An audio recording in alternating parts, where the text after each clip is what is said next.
করণদিঘির গ্রামীণ হাসপাতালের কর্মরত চিকিৎসকের বিরুদ্ধে চিকিৎসায় গাফিলতির অভিযোগে বিক্ষোভ। ঘটনাটি ঘটেছে শনিবার দুপুর 1টা নাগাদ। জানা গেছে, করণদিঘি থানার পিছলা গ্রামের উমা সাহা তার নাতনিকে নিয়ে চিকিৎসা করাতে আসেন। চিকিৎসক শামীম আখতার শিশুটিকে জাঞ্জে করে তাকে ওষুধ লিখে দেন। ওষুধ নিয়ে হাসপাতালে গেলে উমা সাহাকে বাইরে থেকে ওষুধ কিনতে বলেন হাসপাতালের ওষুধ বিভাগের এক কর্মচারী। সে বিষয়টি চিকিৎসক শামীম আখতারকে জানালে তিনি মমতা বন্দ্যোপাধ্যায়কে ফোন করতে বলেন বলে অভিযোগ উমা সাহার। সে নিয়েই হাসপাতালে বিক্ষোভ দেখাতে শুরু করেন উমা সাহা ও তার অনুগামীরা। বিষয়টি নিয়ে কি বলছেন হাসপাতালে কর্মরত চিকিৎসকরা, শুনুন।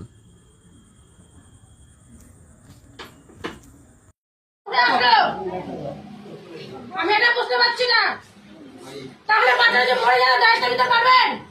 তর্ক করছেন কেন? আমি তর্ক দিতে কথা কেন ফিরে আসতে পারে? আমাকে বুঝিয়ে দিতে হবে। আমাকে নিজে বলে কেন আসলে? এটা নিজে বলে।